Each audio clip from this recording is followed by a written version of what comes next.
मित्रों, मेरे चैनल ढाई अक्षर में आप सभी का हार्दिक स्वागत है। मित्रों, काफ़ी दिनों से मैं कबीर ग्रंथावली के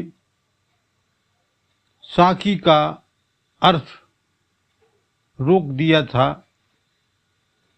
क्योंकि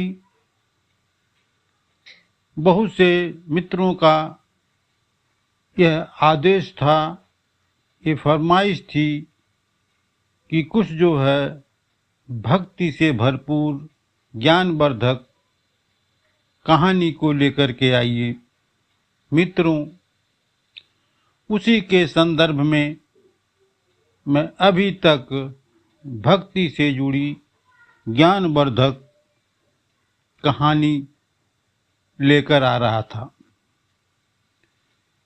आज मैं फिर उसी पटरी पर आ गया हूँ। आज का जो अध्याय है, अध्याय नंबर 18 है। अध्याय है कथनी और करणी को अंग। यह कबीर ग्रंथावली का अध्याय है। इसकी कबीर ग्रंथावली के इस अध्याय का कथनी करणी के अंग के बारे में जानने का प्रयास करेंगे। जब तक हम यह नहीं जानेंगे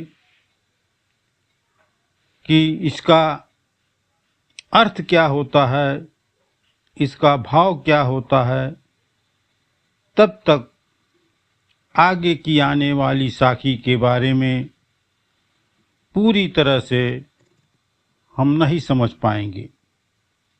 मित्रों, सदगुरु कबीरदास ने कथनी और करनी, एक मुहावरा भी है जो काफी गांव में प्रचलित है। कथनी और करनी कहने का तात्पर्य है कि जो आप कहो वही आपने आचरण में उतारना चाहिए। अगर आपने कहा कुछ और किया कुछ और, तो इसका मतलब कुछ भी नहीं होगा। ये सारे बेकार की चीजें हैं। मित्रों, कथनी के अनुसार न चलने वाला, कहने के अनुसार जो न चलने वाला, उसकी बड़ी दुर्दशा होती है। कहने का तात्पर्य है कि पढ़ना, गुनना, ये भी एक कथनी का रूप है। अक्षर ज्ञान तथा शास्त्र के आख्यान को अपने भाव में उतारना भी आवश्यक होता है। ये भी एक कथनी का ही रूप है। उसमें भावात्मक अपेक्षित होती है। एक प्रेम के छोटे से अक्षर से भी कोई व्यक्ति महान पंडित हो सकता है। यह कथनी करणी के अंग का ये छोटा सा परिचय था। मित्रों, आज मैं इसकी पहली साखी लेकर के आया हूँ। पहली साखी मित्रों इस प्रकार है। कथनी कथी तो क्या भया, जे करणी नौ ठहराई, काल बूत के कोटजू, देश तहीं ढह जाई। मित्रों, इस साखी का अर्थ है, सदगुरु कबीर साहब कहते हैं कि कहने के योग्य जो विषय है वह कहने से क्या लाभ, यदि उसे अपने काम में, अपने कर्म में न उतारा जाए तो ऐसी बात कहने का कोई मतलब नहीं है। ऐसी कथनी, ऐसा कहना, ऐसा सुनाना कच्ची मिट्टी के परकोटे के समान है। मित्रों, किसी चीज को बनाने के लिए पहले कच्ची मिट्टी बनाया जाता है और कच्ची मिट्टी बनाने के बाद वह जब छत लग जाता है तो वह कच्ची मिट्टी भरभरा करके गिर जाती है। कहने का तात्पर्य है कि उस मिट्टी के समान है वो कहना, वो बनाना, जो कुछ दिनों के लिए तो वो ठीक है, लेकिन जब उसका काम खत्म हो जाता है तो वो किसी काम का नहीं रहता। कालबूद एक फारसी शब्द है।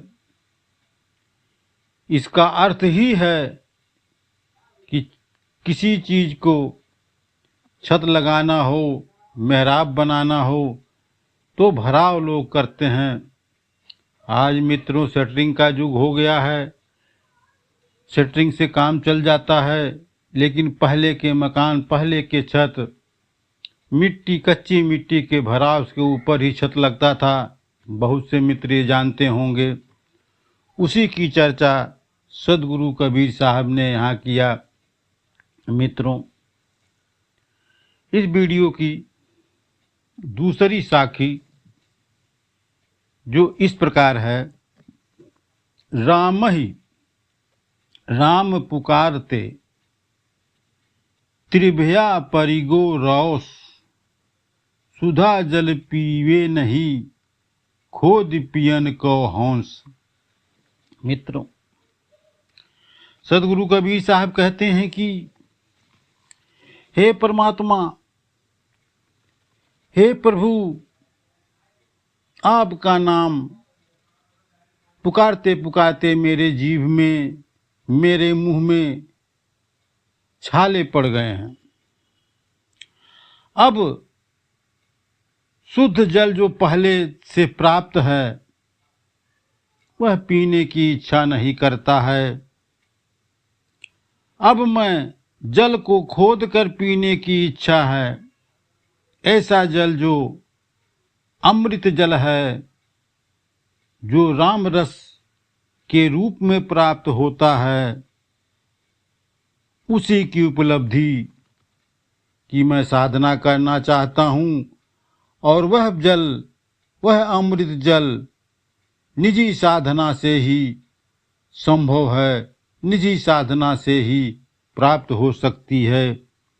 मित्रों, यहाँ अनोक्ति अलंकार से यह साखी भरपूर है। साधना छोड़कर मौलिक साधना की चाह को व्यक्त करती है। यही अनोक्ति अलंकार है। मित्रों, यह साखी, यह वीडियो कैसा लगा? अगर ये साखी, ये वीडियो का अर्थ आपको अच्छा लगा हो तो मेरे चैनल ढाई अक्षर को सब्सक्राइब कर लीजिए। आने वाली वीडियो में इसी प्रकार के आध्यात्मिक वीडियो मैं लेकर आता रहता हूँ। मित्रों, वीडियो देखने के लिए धन्यवाद।